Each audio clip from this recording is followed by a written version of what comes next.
Me llamo Boris Cyrulnik. Soy neurólogo y psiquiatra. Soy docente en la Universidad de Tolón, especialista en la teoría del apego. ¿Cómo aprende un niño a amar? Es decir, ¿cómo aprende a socializarse? Es la teoría más aceptada actualmente en las facultades de psicología y psiquiatría. He escrito 18 libros para el público general y 18 libros profesionales. Mi último libro se titula Psicoterapia de Dios y reflexiona sobre la necesidad de creer, los beneficios de la creencia y también sus maleficios.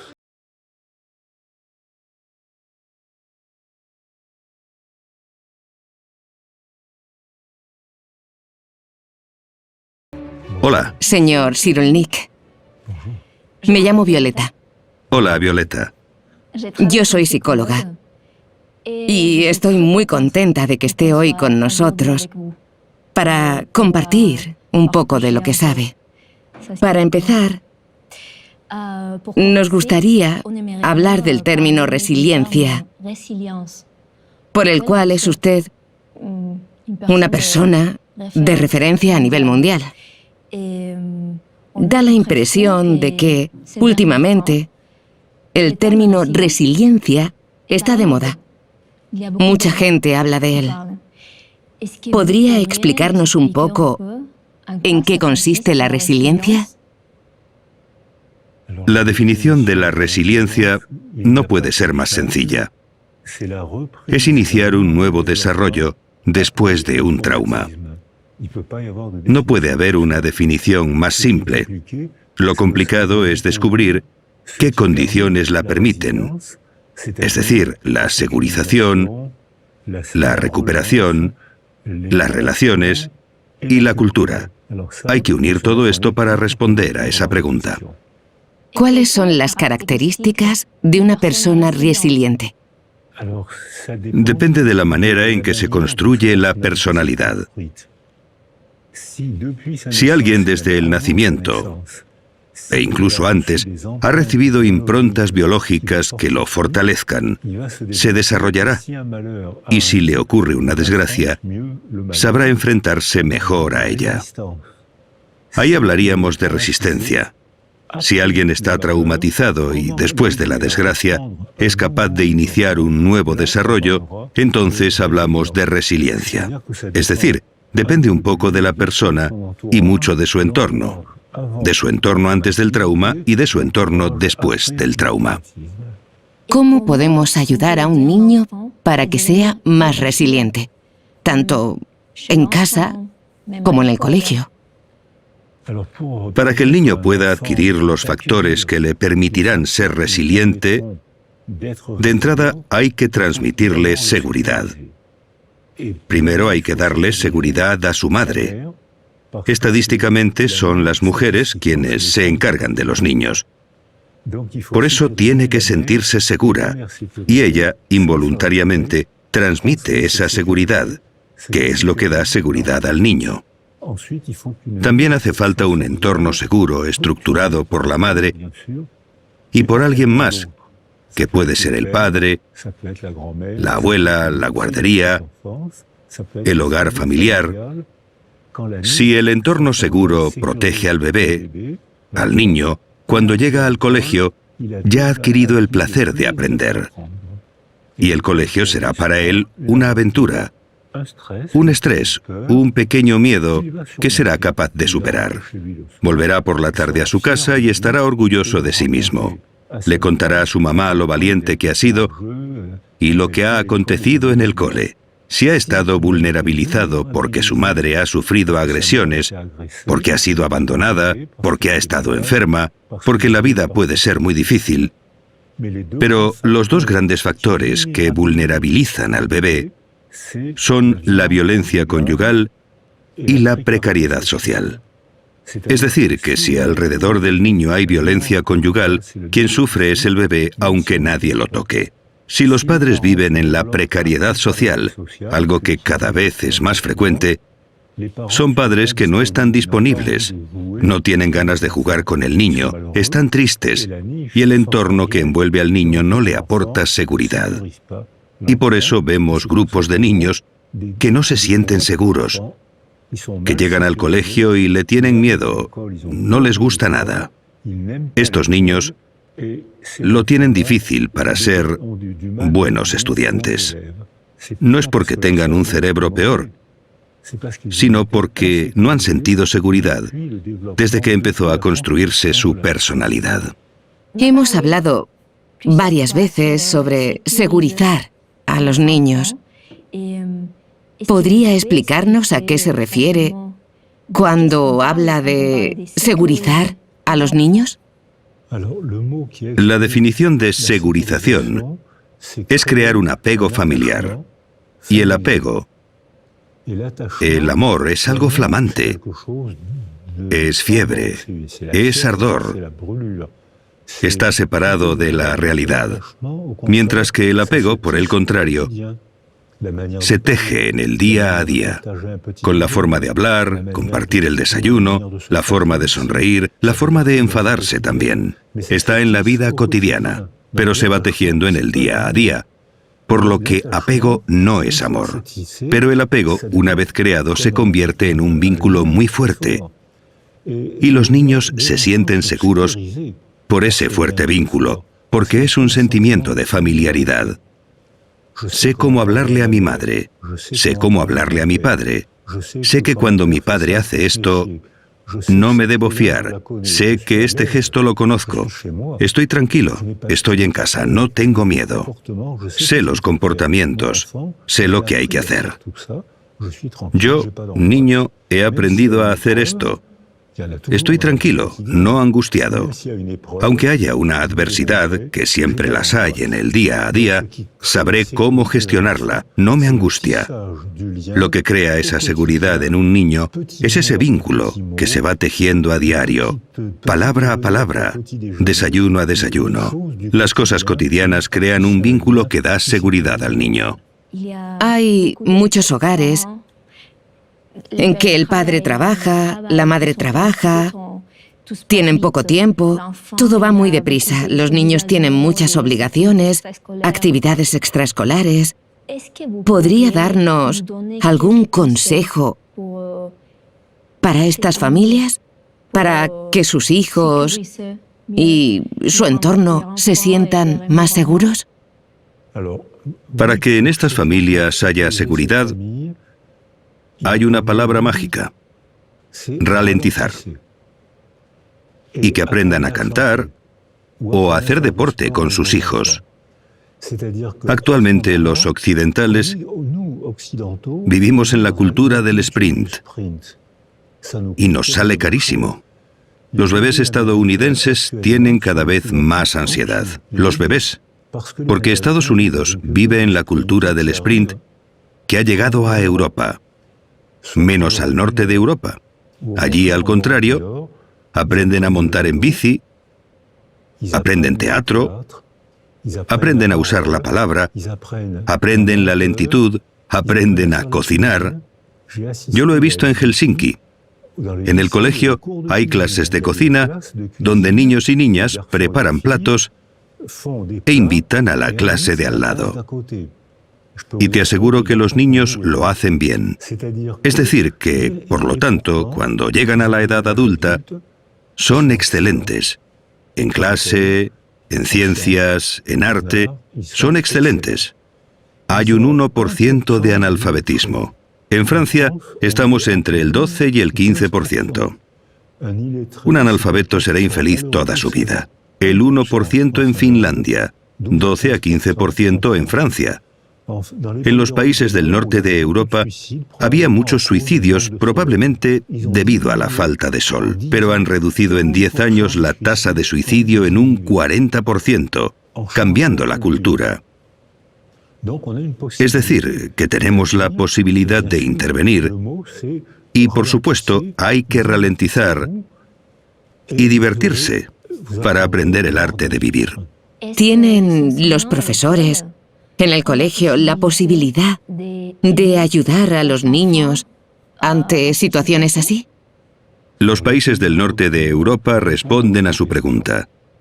Es decir, Noruega, Finlandia, Suecia responden a esta pregunta. Allí tienen una estrategia educativa muy distinta de la nuestra, y aún más de los países orientales como Japón o China. En los países orientales hacen sprintar a los niños, y el colegio es tan violento que los japoneses me han dicho que es una forma de maltrato. Los países del norte de Europa hacen lo contrario, ralentizan a los niños y así les dan seguridad. Los niños aprenden a resolver problemas con facilidad, por lo que tienen buena autoestima. Por eso, a los 15 años, cuando hacen las evaluaciones escolares, las pruebas PISA determinadas por la UNESCO, los finlandeses son medalla de oro pese a que ralentizan todo lo posible el desarrollo de los niños. Pero ralentizándolos, les dan confianza y los niños con confianza aprenden a jugar a aprender. Se lo pasan bien aprendiendo. Recuperan el retraso en pocos años y a los 15 años son medalla de oro en las evaluaciones de la UNESCO. Si no hemos adquirido la resiliencia en la infancia, ¿todavía podemos aprenderla en la edad adulta? La resiliencia está en marcha toda la vida, pero los primeros años son muy importantes. Es como una partida de ajedrez. Los primeros movimientos son muy importantes, pero mientras la partida no haya terminado, siguen quedando buenos movimientos. La resiliencia no es la misma cuando somos niños, antes de hablar, cuando somos niños y sabemos hablar, cuando somos adolescentes o cuando somos personas adultas. Los casos que accionan la resiliencia no serán los mismos. La resiliencia funciona mucho peor pasados los 120 años. Ahí funciona peor. ¿Podría dar algún consejo específico para los adultos que quieran desarrollar la resiliencia? El primer consejo es que no se queden solos. Cuando sufrimos un trauma, estamos tan tristes que nos hacemos un ovillo, apretamos los dientes y nos aislamos. Y esto solo agrava, ya que el recuerdo de la herida se refuerza más y más. Solo pensamos en eso y agravamos el sufrimiento. Así que el primer consejo sería luchar contra uno mismo si nos apetece aislarnos. Y sobre todo, hay que hablar o quedar con la gente con la que tengamos confianza. Puede ser la mujer, el marido, la madre, un amigo, un cura, un monitor de deporte, alguien con quien tengamos confianza. Y no tenemos por qué empezar a hablar de inmediato. Primero tenemos que sentirnos seguros, como los niños, y luego, cuando nos sentimos seguros, podemos reflexionar y podemos empezar a hablar. Aunque no hayamos sufrido un trauma grave, hay cosas cotidianas que pueden influirnos. Un divorcio, un despido. ¿Cómo pueden superarse estas cosas? Es imposible hacer un baremo de traumas. Si alguien ha sido vulnerabilizado durante su desarrollo, todo puede convertirse en trauma. Todo puede ser herida. Una mudanza, una mala palabra, porque se le ha vulnerabilizado antes del suceso. Si antes del suceso ha sido reforzado durante el desarrollo, será muy difícil que se traumatice. Hay gente que atraviesa adversidades tremendas y sufren, pero no desarrollan trastorno por estrés postraumático. Y al contrario, hay gente que ha sido vulnerabilizada, debilitada durante su desarrollo por vivir en la precariedad social, por la violencia conyugal, por haber sufrido y no haberlo podido expresar, por haber ocultado el sufrimiento. En estos casos, cualquier suceso puede dañar muy profundamente. La diferencia entre el sufrimiento y el trauma es que ahora podemos ver el trauma mediante imágenes cerebrales. Podemos ver cómo funciona el cerebro. Durante un trauma el cerebro se apaga, no funciona o funciona mal, mientras que en el sufrimiento el cerebro no se apaga. Estás afligido, ansioso, triste, enfadado, pero el cerebro funciona, mientras que en un trauma se ralentiza, no funciona, solo muestra colores apagados, azul, verde, gris. Cuando el cerebro funciona bien porque estamos positivamente estimulados o contentos, el cerebro trabaja y consume energía, y se ve rojo, verde, amarillo, y se desplaza por todo el cerebro. Hablamos de trauma si el cerebro se apaga. Cuando estamos, como en boxeo, KO. Sin embargo, hablamos de adversidad si sufrimos, pero el cerebro sigue funcionando bien. Y funciona bien si ha sido reforzado durante el desarrollo en la infancia temprana. Y al contrario, es frágil si hemos sido fragilizados durante la infancia temprana. No podemos señalar una causa-efecto. No podemos decir que un trauma causa mucho daño. Dependerá de la manera en que nos hayamos construido antes de enfrentarnos a la desgracia o la dificultad. También habla sobre la diferencia entre el trauma y la representación del trauma. Así es. En un trauma se sufre. El sufrimiento forma parte de la condición humana. Estamos dolidos, tristes y sufrimos. Pero después, cuando representamos lo que nos ha pasado, si estamos bien rodeados, si tenemos apoyo y tenemos la posibilidad de reflexionar, de pensar, sufrimos en lo real, pero pronto dejamos de sufrir en la representación de lo real. Pero si nos quedamos solos, solo pensamos en la desgracia. ¿Por qué me ha hecho esto? ¿Por qué he respondido así? ¿Por qué no me defendí? ¿Por qué nadie me defendió? Así agravamos el sufrimiento y nos dirigimos de cabeza a la depresión. Así que depende del apoyo que recibimos después del trauma. Es un apoyo afectivo. No tiene por qué ser un psicólogo. Puede ser un amigo, un cura, el marido, la mujer, alguien en quien confiemos. Pero necesitamos tener apoyo y para eso no debemos quedarnos solos. Hemos hablado de resiliencia. Su historia personal es una inspiración para nosotros, porque a pesar de una situación difícil, lo ha superado todo. ¿Podría compartir con nosotros su historia personal y cómo ha influido en su carrera profesional? Lo que motiva la psicología es la necesidad de comprender. Necesito comprender lo que me ha pasado. Muchos psicólogos tienen esta motivación. Tienen la necesidad de comprender algo que les ha pasado.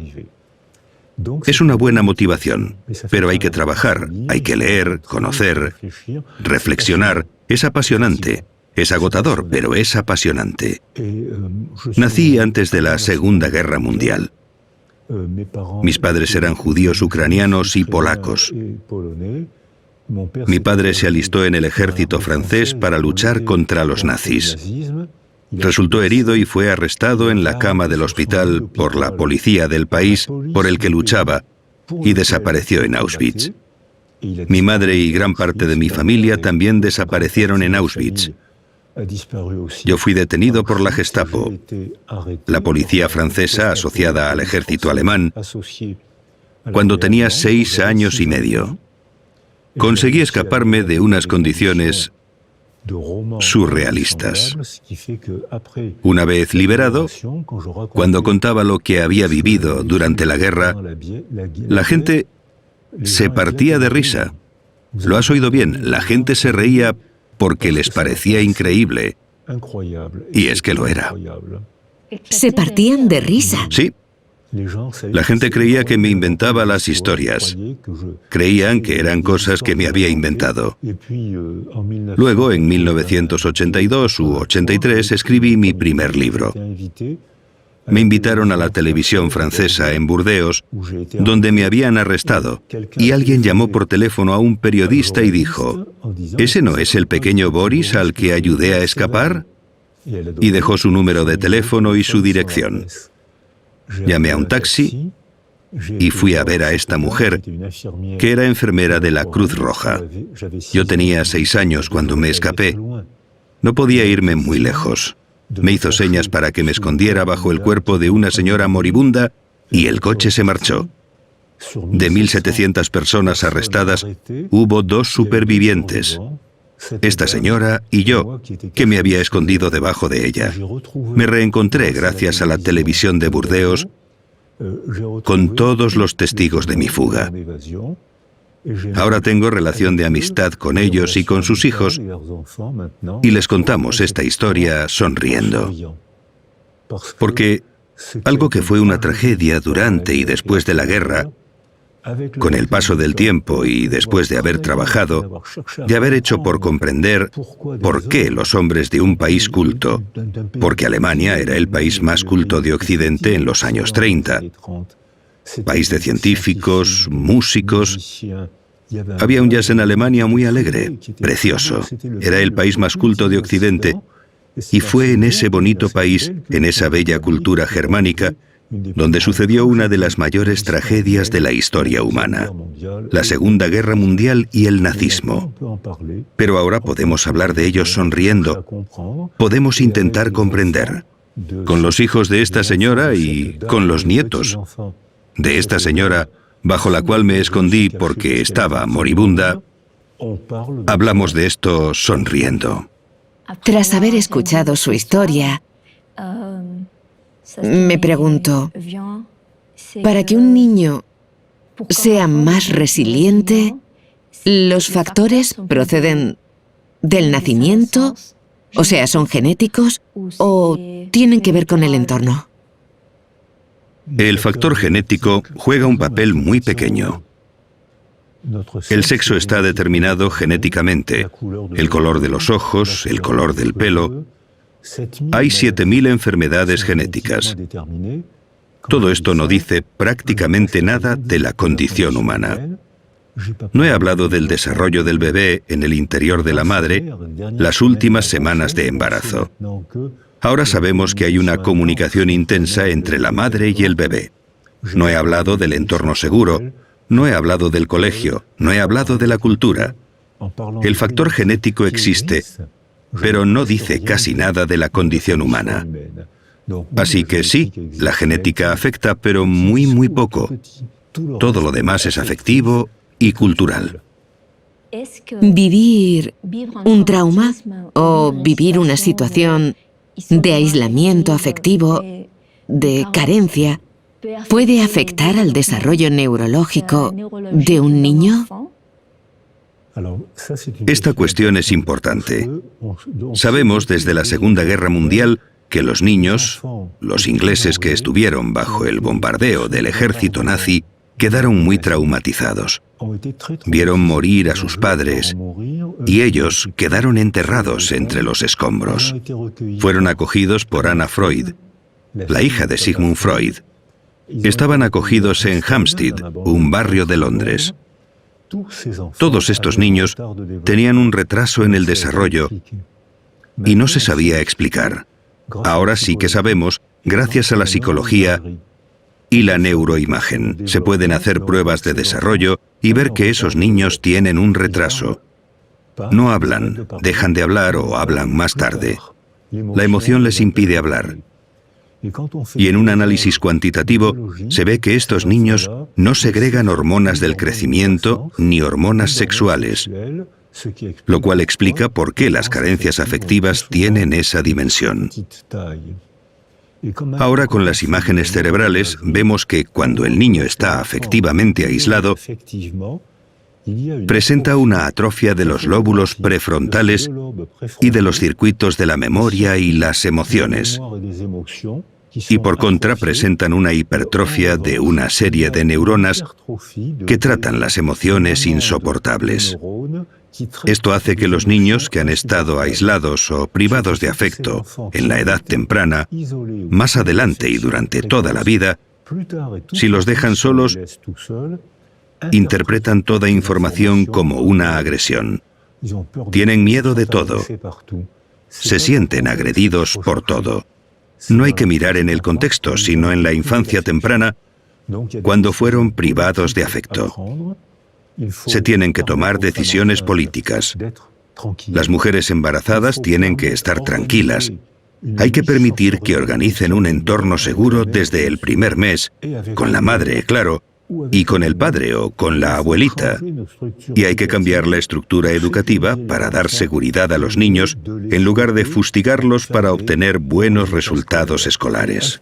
A partir de entonces, habrá cada vez más niños resilientes. No se acabarán las adversidades de la vida, pero podrán afrontarlas mejor y no serán prisioneros de la desgracia. Sabemos que entre las personas que han vivido situaciones de vida difíciles, hay muchos pintores, cineastas, escritores.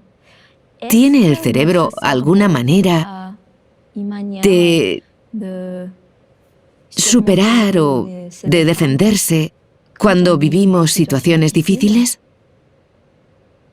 La vida es apasionante y difícil. Suprimir la tragedia de la condición humana. Si cerramos las bibliotecas, suprimimos el cine, acabamos con el teatro, todas las producciones artísticas están hechas para superar la tragedia. Las películas cuentan tragedias, cuentan historias emotivas de gente, de niños que consiguen superar la tragedia. Y para nosotros son maneras de comprender, pero para los dañados, los traumatizados, es también una forma de pedirle al artista que sea su portavoz. Si me ha pasado algo que no tengo fuerza o valor para contar, porque si cuento lo que me ha pasado, para mí será duro y para ti difícil de escuchar, y vas a querer que me calle. Eso es lo que pasó después de la guerra, la negación cultural francesa, y en España puede que también hubiera, igual que en Alemania, y en todos los países que han vivido tragedias en la historia. La negación es protectora porque nos permite evitar afrontar el problema. Pero esta negación que protege obstaculiza la resiliencia, porque no afrontamos el problema. Sin embargo, cuando damos la palabra a los artistas, a los poetas, los cantantes, escritores, cineastas, ahí las emociones están controladas, porque podemos hacer del actor. El actor se convierte en nuestro portavoz, y él dirá lo que yo no tengo fuerza para decir. El desvío, el alejamiento de la emoción, el control de la emoción, la representación de la tragedia de manera soportable, ya sea con una película, una novela. Así los demás pueden intentar entender sin angustiarse ni sentirse incómodos por la tragedia. Si yo te cuento la tragedia que me ha ocurrido, vas a querer que me calle porque te incomodará. Y me dirás, bueno, ya pasó. Pero no, no ha pasado. Está grabado en mi memoria. Puedo callarme. Si me pides que me calle, yo me callo. Pero no ha pasado. Al revés, si me callo, le daré vueltas y lo reforzaré. Si te digo, yo no tengo fuerzas para decirlo, pero ve al cine a ver tal película que cuenta una historia de una violación. Cuenta cómo consigue una mujer forcejear, defenderse, volver a la vida. Ve al cine a ver la historia de un exilio, para ver cómo se han adaptado a una nueva cultura, que no siempre fueron bien recibidos. Llorarás, te emocionarás y comprenderás. Y a partir de ahí, nos entenderemos mejor y podremos hablar gracias a los artistas. El arte juega un papel muy importante en el proceso de resiliencia.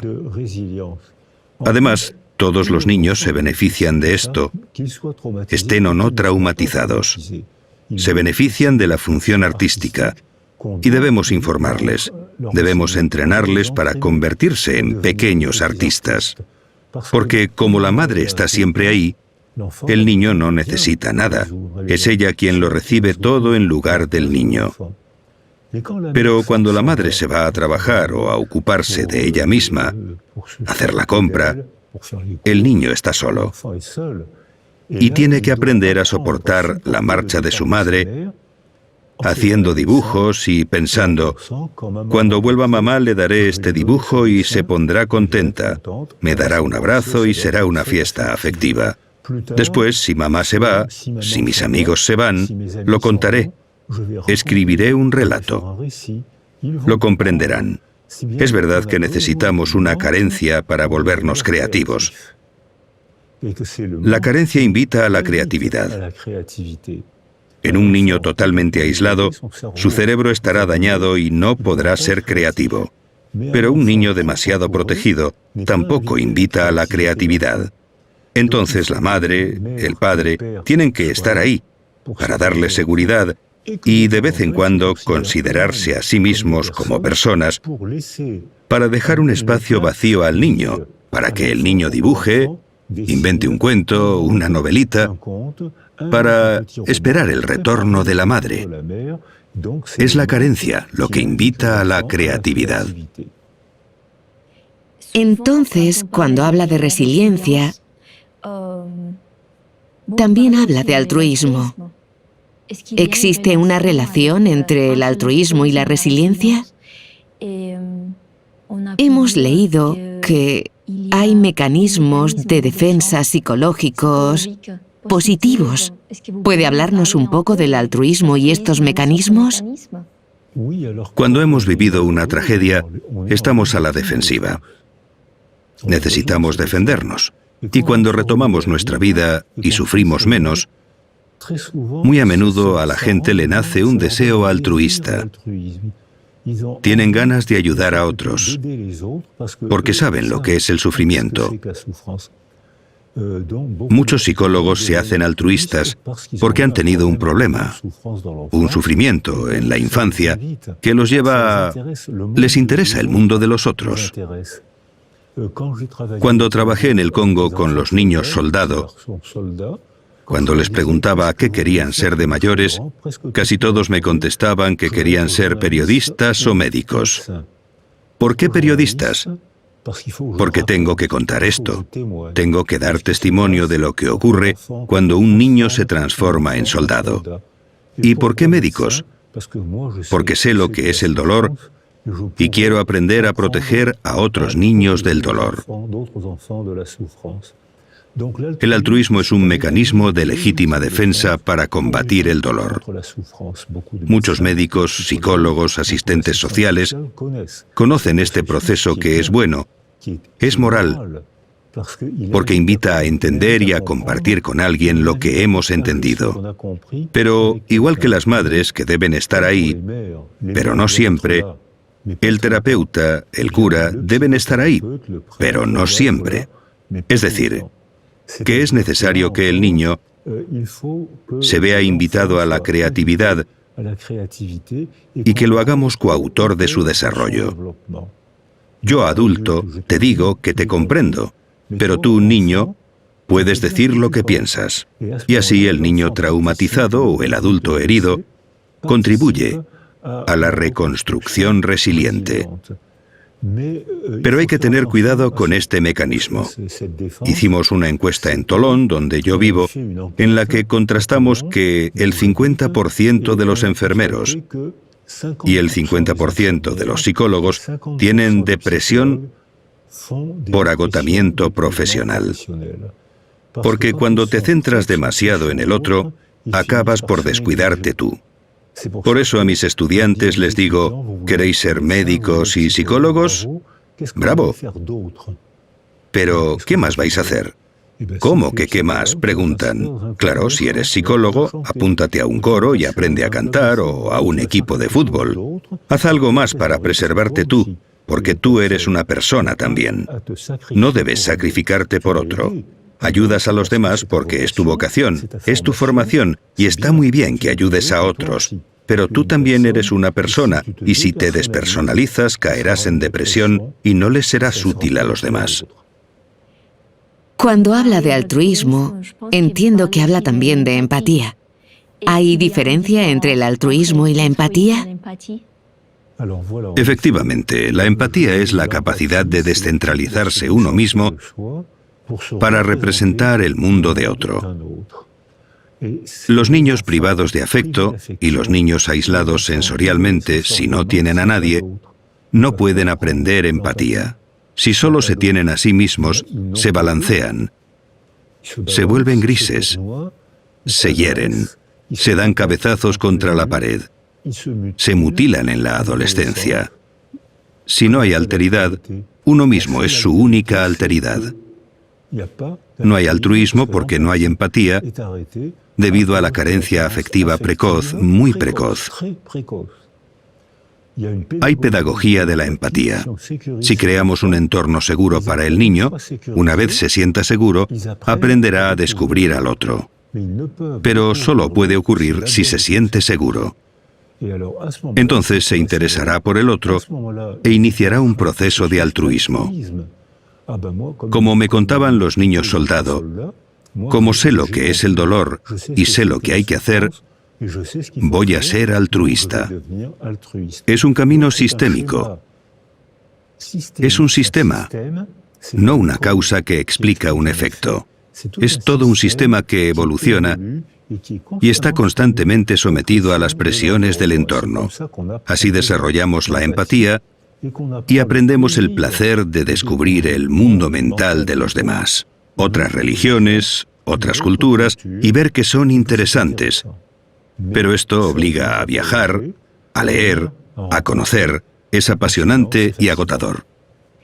¿Podría explicarnos, para los niños, en los colegios, en la sociedad actual, aunque no hayan vivido traumas graves, cómo podemos trabajar con ellos la empatía? Por parte de los profesores, el centro educativo, los padres. Eso es lo que nos pidió Macron, el presidente de Francia. Le enviamos no hace mucho un informe sobre jardines de infancia que fue muy bien recibido por el presidente, los medios, los periodistas y las familias. Hay que introducirlo en el colegio, en las guarderías incluso. Nosotros trabajamos con músicos, musicólogos y neurólogos asociados. Sabemos que un niño que toca un instrumento estimula el lóbulo temporal izquierdo. Gracias a la neuroimagen hemos visto imágenes y vídeos. La zona temporal izquierda es la que trabaja el lenguaje. Los niños que tocan un instrumento hablan mejor y hablan antes que aquellos que no tocan ningún instrumento musical. Y los que no saben tocar ningún instrumento, los metemos a cantar en un coro.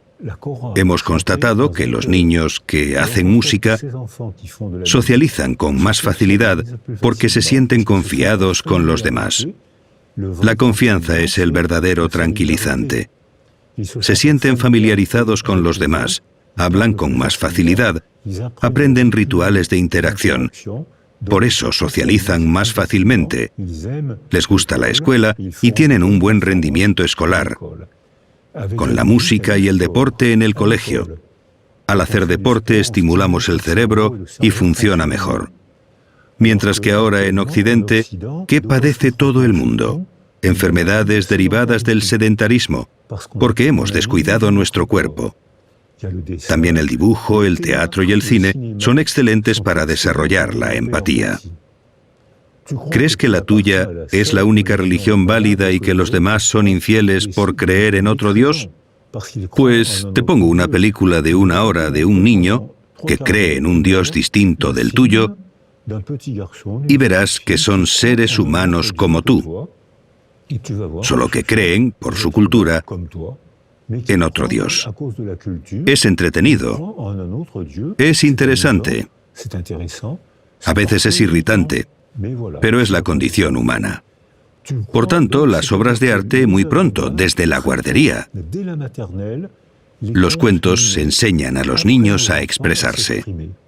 Y luego hablamos de la moraleja del cuento. ¿Por qué le roban el queso al cuervo? porque se deja engañar por la zorra. Podemos trabajar las moralejas con cuentos infantiles. Les contamos una historia bonita y les invitamos a convertirse en pequeños filósofos. Y esos pequeños filósofos son inteligentísimos desde bien pronto.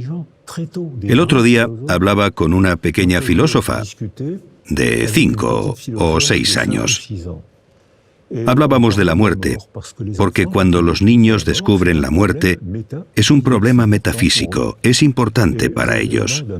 Le pregunto a mi pequeña filósofa qué es la muerte para ella, y me dice: muy fácil, te caes, te quedas frío, te llevan al hospital, te calientan y vuelves. Esto nos permitió hablar de la representación del tiempo en el plano filosófico con una pequeña filósofa de 5 años que lo entendía todo. Entonces creo que el arte, introducido muy pronto en el colegio, la música, el deporte, porque el deporte es una forma de arte, el arte, el deporte, el dibujo, el cine, el teatro, forman parte de la condición educativa, desarrollan la empatía y permiten aprender a convivir mejor. Hay una frase que dice: el dolor es inevitable, el sufrimiento es opcional. ¿Qué opina usted sobre esta frase? Es magnífica, porque el dolor, todos los mamíferos sienten el dolor igual. Por ejemplo, nos quemamos la piel.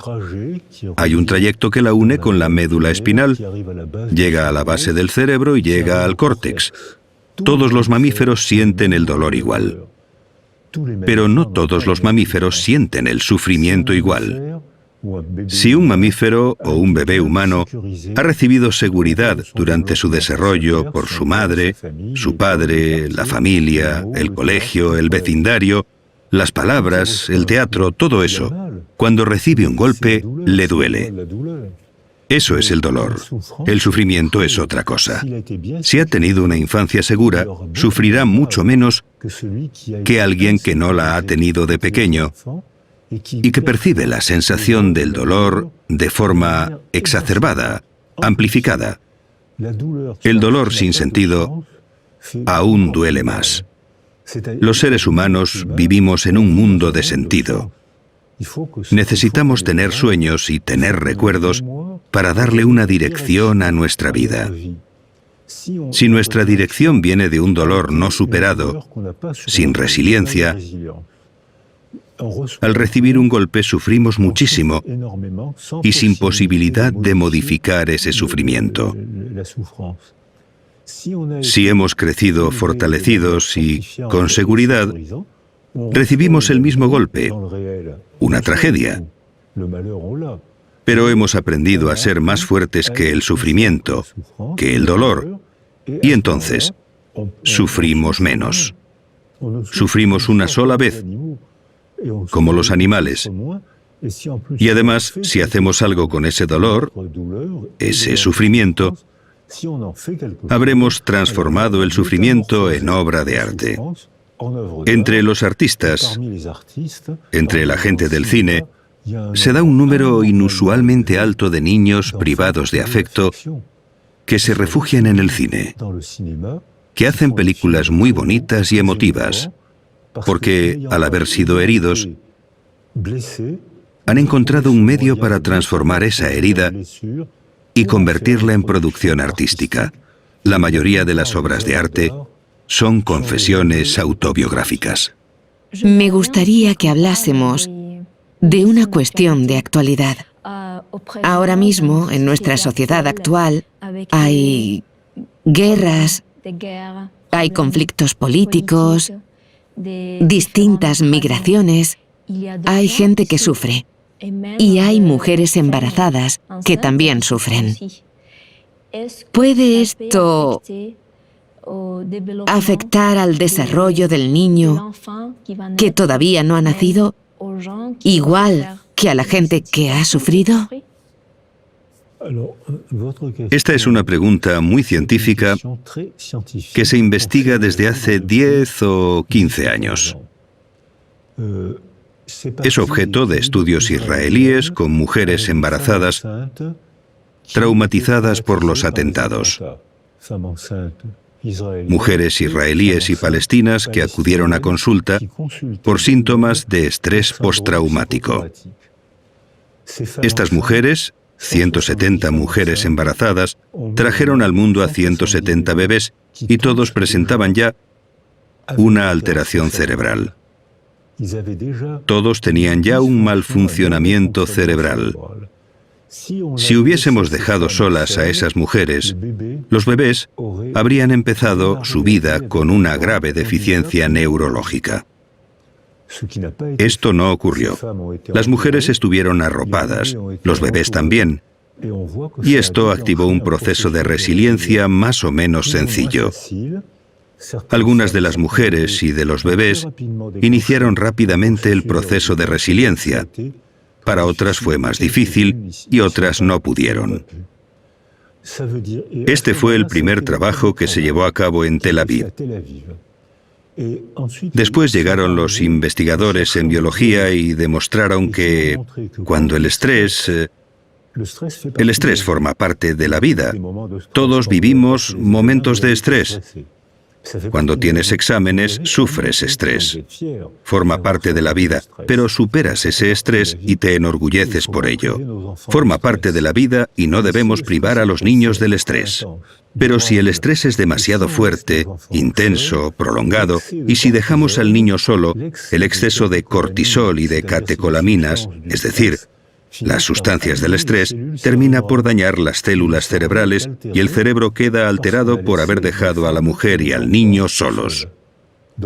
Es decir, hemos dejado que las sustancias del estrés se conviertan en tóxicas para el cerebro. Hoy sabemos que los extremos de los cromosomas reciben unos fragmentos llamados radicales metilo. Son fragmentos que obstruyen la expresión del cromosoma. Es decir, el cromosoma no cambia, pero las obstrucciones causadas por este exceso de sustancias tóxicas hacen como tapones que hemos fotografiado. Se ven manchas negras. Una cinta genética sana, con obstrucciones, no se expresa igual en absoluto. Por eso, no podemos señalar que el problema sea innato o de adquisición, porque la cinta de cromosoma no se ha modificado. No es una mutación, es la misma cinta. La expresión sí que cambia por completo, según la estructura del medio. Se empezó a hacer en animales, y se vio una misma cinta genética de rata. Si dejamos que la rata se desarrolle en un medio pacífico, se convertirá en una rata grande, gorda, mansa, con una larga esperanza de vida. Con el mismo tipo de rata, si la ponemos en un medio de estrés, de alerta, de agresión constante, se convierte en una rata pequeña, arisca y negativa, hiperkinética, es decir, muy ajetreada y con una esperanza de vida muy reducida. Es la misma cinta genética que experimentalmente hemos hecho que se exprese de manera totalmente diferente, morfológicamente, a nivel de comportamiento y de la esperanza de vida. Por lo que el problema de lo innato y lo adquirido es un sinsentido absoluto. Esto también quiere decir que nosotros, los seres humanos, los políticos, filósofos, padres, somos responsables porque ahora sabemos que podemos y debemos intervenir en el medio que nos afecta. No somos seres pasivos. Tenemos la posibilidad de intervenir en el medio. Actualmente, la acción de los seres humanos sobre el medio es de degradación. ¿Qué sugerencia podemos hacer a la sociedad para prever este problema? Tenemos que hacer como los países del norte de Europa, ralentizar, desarrollar las actividades deportivas y artísticas para reforzar los vínculos que desarrollan la familiaridad. Y hay que hacer frente a las adversidades reales. Hay que trabajar, hay que estresarse por un examen, esos son problemas reales, pero hay que estar preparado para afrontar esas adversidades. Si hemos sido abandonados, tenemos miedo de todo. Y si hemos estado demasiado protegidos, también lo tenemos, porque no tenemos confianza propia. Necesitamos inventar una cultura que sea como el mar, con su flujo y su reflujo, como el día y la noche, como los latidos del corazón, una cultura con ritmos. Los jóvenes ya empiezan a hacer esto. Cada vez se ve más gente joven que trabaja y que, de vez en cuando, respira. Puede que los jóvenes inventen probablemente una nueva cultura para combatir los efectos de la angustia provocados por la cultura tecnológica. La cultura tecnológica combatió el miedo de la Edad Media y el miedo que conocíamos hasta los 50. Eso ha sido gracias a la tecnología. Pero ha tenido como efecto secundario el desarrollo de la angustia. Puede que la cultura que van a inventar los jóvenes permita también controlar la angustia. Es muy interesante lo que ha compartido con nosotros. Le agradecemos mucho su presencia y esta entrevista. No, ha sido un placer. Gracias por invitarme. Merci.